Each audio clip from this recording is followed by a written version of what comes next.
Bonjour les amis, bienvenue au jour 9 du défi 24 Saint-Jean Ukulélé. Aujourd'hui est une journée bien spéciale puisque nous allons la consacrer à l'apprentissage du blues, ce qui vous permettra d'apprendre non pas une, mais bel et bien deux chansons québécoises de blues, ce qui nous permettra accessoirement de rattraper un peu le temps perdu si on veut se rendre à la Saint-Jean-Baptiste avec 24 chansons. Par ailleurs, cette journée consacrée au blues fera ironiquement probablement le bonheur de plusieurs d'entre vous, puisque c'est nettement plus accessible que le reggae, et franchement, c'est carrément l'énergie inverse du reggae, ce qui ne veut pas dire que ça ne peut pas être joyeux, ni même agréable à jouer. Donc, sans plus tarder, passons au top 4 choses à savoir à propos du blues. C'est parti! La première chose à savoir sur le blues, c'est que cette musique nous provient du sud des États-Unis, quelque part vers la fin des années 1800, et qu'elle trouve ses origines à même les chants spirituels et les chants de travail afro-américains. La deuxième chose à savoir, c'est que normalement, le blues suit une structure qui est quand même assez fixe et prévisible, le plus souvent d'une longueur de 12 mesures.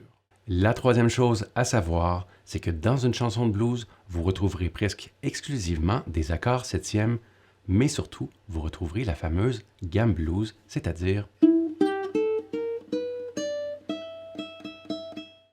la quatrième et dernière chose, c'est qu'à mon avis, tous les musiciens et toutes les musiciennes devraient apprendre à jouer du blues, puisqu'il s'agit d'une musique qui est universelle, qui est idéale pour apprendre à improviser et qui a l'avantage, lorsque vous rencontrez un autre musicien ou une autre musicienne et que vous ne connaissez pas le même répertoire, d'habitude, on peut toujours se rabattre sur un bon vieux blues. Alors, il y en a un ou une qui joue les accords pendant que l'autre fait des solos et on alterne. Bref, ça coupe le temps de connexion. Alors, sans plus attendre, allons voir la première chanson. C'est parti! Commençons tout d'abord par la chanson Call in the Blues du groupe Offenbach. Pour ceux et celles qui ne connaissent pas Offenbach, son chanteur Jerry Boulet, c'est un peu comme notre Joe Cocker québécois. Enfin, vous verrez bien. Il y a 4 choses à dire à propos de cette chanson blues qui est Call in the Blues. Alors, la première chose, c'est que ce blues suit une structure tout à fait conventionnelle de 12 mesures, donc il n'y a rien de plus standard, ce qui en fait un excellent exercice pour vous initier au blues. Le deuxième truc, c'est que ce blues utilise un rythme shuffle, autrement dit, les croches vont être légèrement swing, comme ceci.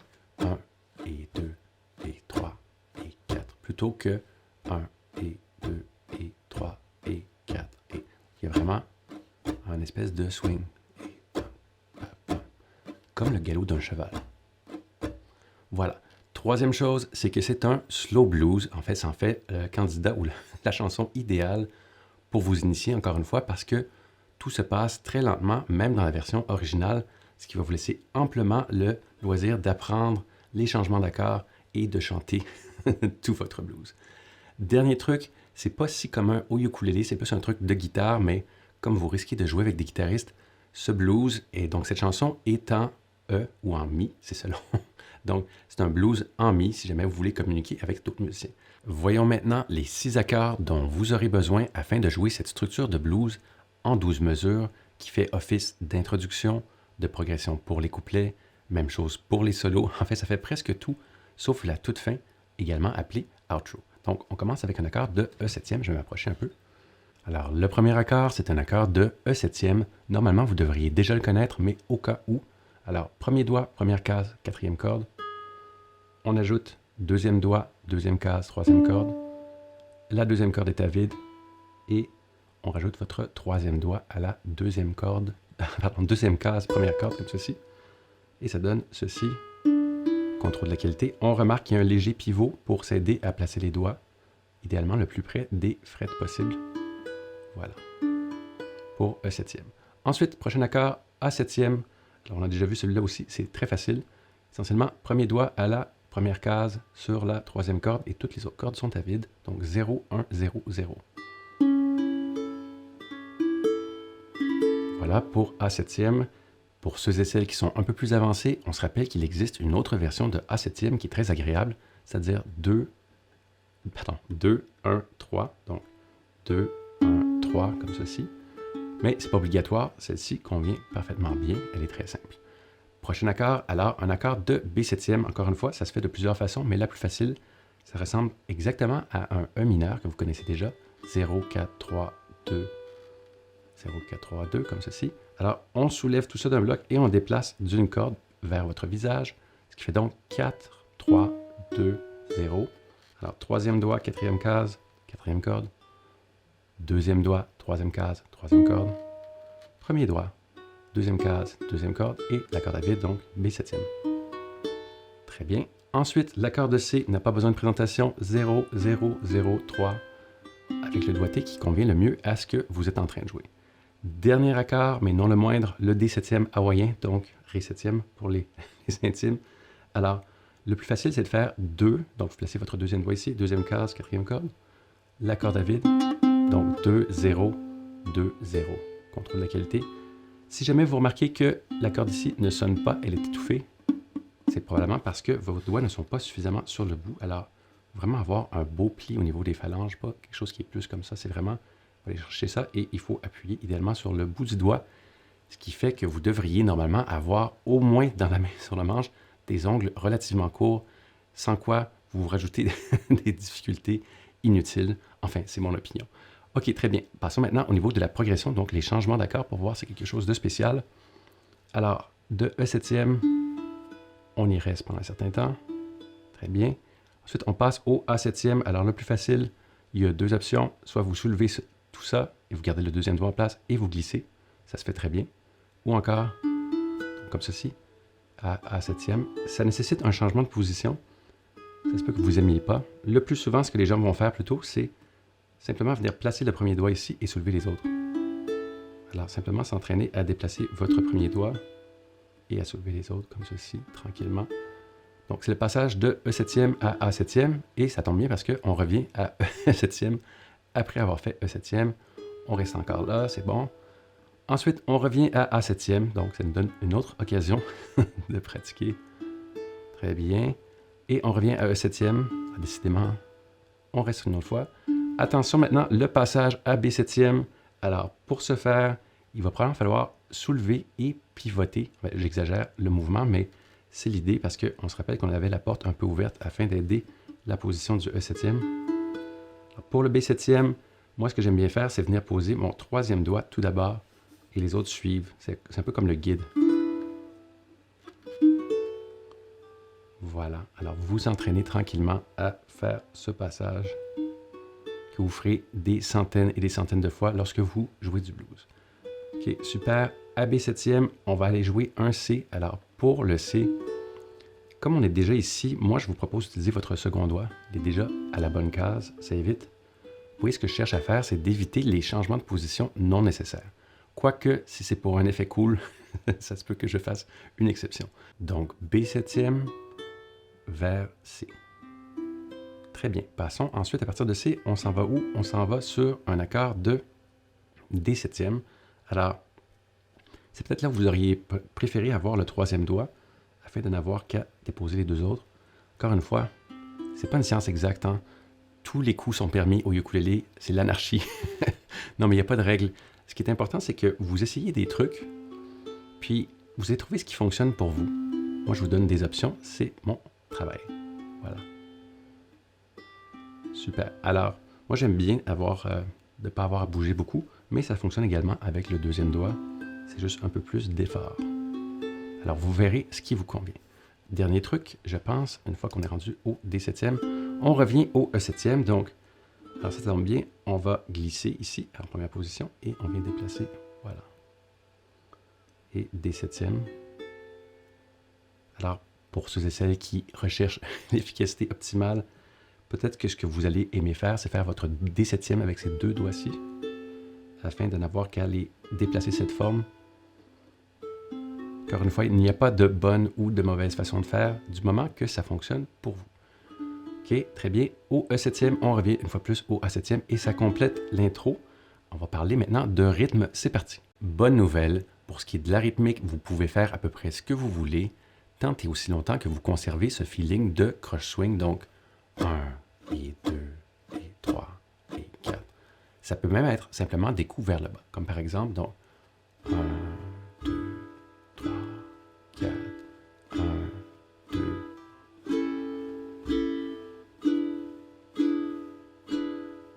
Ça fonctionne même aussi simplement que ça.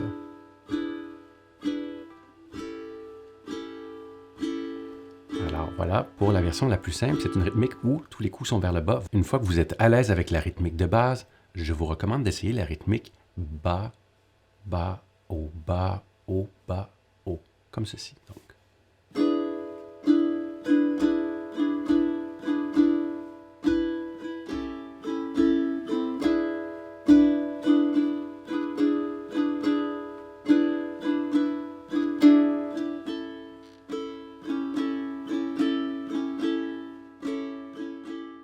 Dernier petit conseil, afin d'éviter d'endormir votre public ou encore de vous endormir vous-même, je vous encourage fortement à varier vos rythmiques, donc ne pas avoir un truc qui est monolithique. Par exemple, une autre rythmique serait bas, bas, bas, haut, comme ceci.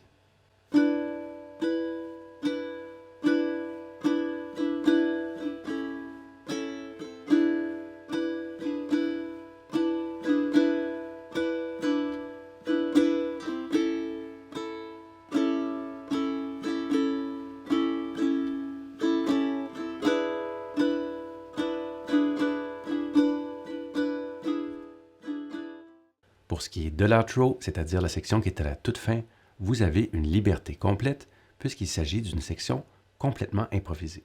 En fait, je dis complètement improvisée, c'est pas tout à fait vrai, il y a quand même une certaine structure. Donc, l'idée c'est quoi? C'est un peu comme si vous restiez collé, ou coincé plutôt devrais-je dire, sur les quelques premières mesures de la progression, les 2 premières mesures que vous passiez en boucle.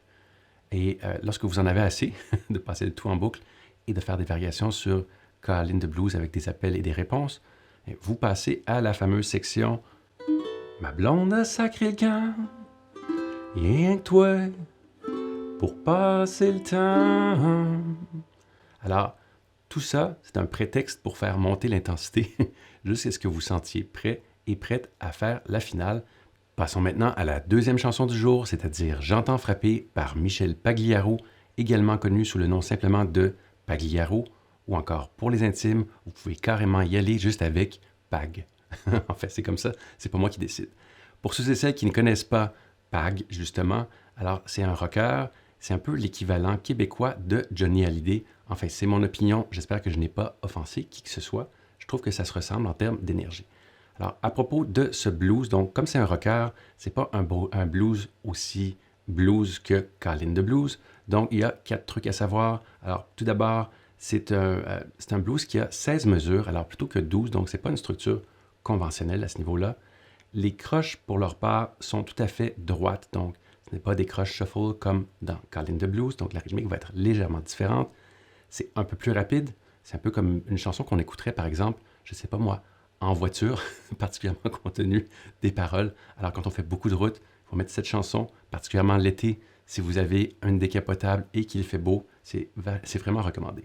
Dernier truc, il s'agit d'un blues en mi, ce qui va nous permettre de sauver une tonne de temps, puisque vous connaissez déjà tous les accords, ainsi que tous les changements entre les accords. Donc, ça va aller très vite. Vous serez heureux et heureuse d'avoir mis tout ce travail pour Call in the Blues. Et comme c'est plus lent, ça vous a préparé pour cette chanson qui est un peu plus rapide. Donc, en gros, on va y aller directement au niveau de la progression d'accords qui est légèrement différente, encore une fois, d'un blues standard. Alors, ce qu'on remarque, c'est qu'on reste un certain temps. Donc, combien de mesures? 1, 2, 3, 4, 5, 6 mesures de suite sur un E7e. Alors, encore une fois, l'important au niveau de la rythmique, je vais en reparler dans quelques secondes, mais vous pouvez faire à peu près ce que vous voulez, mais assurez-vous de ne pas être en swing. C'est des croches bien droites, donc 1 et 2 et 3 et 4.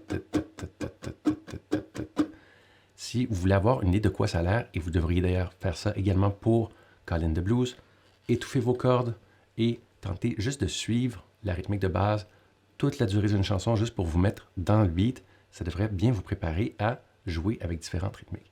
D'accord, donc de retour à la progression, je disais donc qu'il y a 6 mesures de suite avec un E7e, ce qui peut peut-être, en fait, il y a quelques trucs que vous pourriez faire, donc le défi est autre ici. Alors, à moins d'être un excellent chanteur ou une excellente chanteuse, c'est de garder l'intérêt en restant sur le même accord. Il y a quelques techniques pour y arriver. Alors, la plus simple, à mon avis, c'est de varier les dynamiques. Vous voyez, certains coups sont plus forts que d'autres. C'est mieux que toutes les faire de façon égale, peu importe que vous utilisiez votre index. Donc, l'idée, c'est de varier au niveau des dynamiques. La deuxième technique qui est connexe, vous pourrez expérimenter. Parfois, vous frappez 2 cordes ici, parfois, vous frappez toutes les cordes. Alors, promenez-vous, essayez d'obtenir une rythmique qui vous convient. Encore une fois, on reste très simple avec vers le bas. L'autre truc que vous pouvez faire, c'est que chacun de ces accords, c'est-à-dire E septième, B septième, A septième, a des petits trucs pour les pimenter. Alors, je n'irai pas très loin parce que je veux garder la durée de la vidéo raisonnable cette fois-ci. Enfin, je vais essayer. Mais en gros, un truc très simple que vous pouvez faire, c'est enlever votre doigt et le remettre ici. Comme par exemple, ça vient pimenter un peu votre E septième. Alors, un combo de changer les rythmiques, les varier, jouer plus ou moins fort, jouer à différents endroits, ajouter ce doigt et enlever-le, ça devrait déjà vous aider à rendre le tout plus intéressant. Bonne nouvelle, lorsque vous aurez maîtrisé avec la rythmique de base, vous pouvez utiliser à peu près n'importe quelle rythmique que vous connaissez déjà, puisqu'il s'agit de croches tout à fait standards, bien droites. Même le Island Strum, ça fonctionne. Alors, démonstration.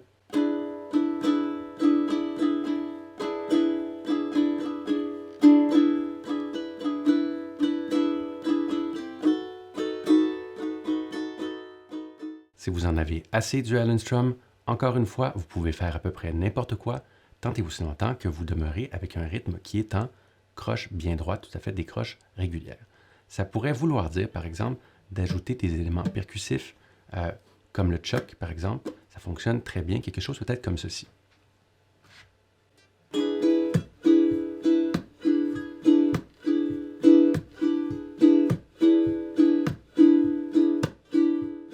Parlons maintenant du refrain, la section que tout le monde attend avec impatience, histoire de pouvoir chanter.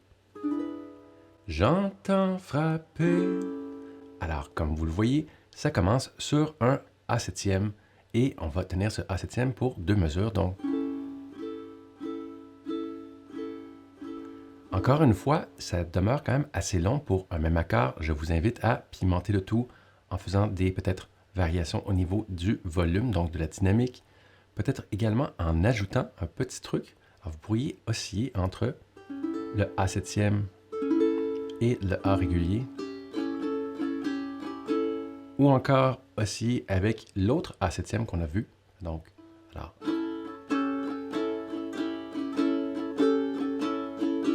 alors vous ferez vos expériences. D'ailleurs, j'en profite, j'ai oublié de vous mentionner, pour le B septième, un truc qui peut être fait, qui est assez chouette, c'est de rajouter votre 4e doigt ici à la 4e case sur la 2e corde. Donc, si vous avez un excellent étirement, vous pourriez même l'amener jusqu'à la 5e. Encore une fois, il n'y a rien de tout ça qui est obligatoire, c'est simplement si vous voulez vous amuser un peu. Donc, la 7e, on peut aussi entre cet accord comme ceci. Très bien. Ensuite, après 2 mesures, on passe au E septième. Un petit truc pour le E septième, vous pouvez également passer du A septième au E septième très rapidement. Donc, ça donne ceci.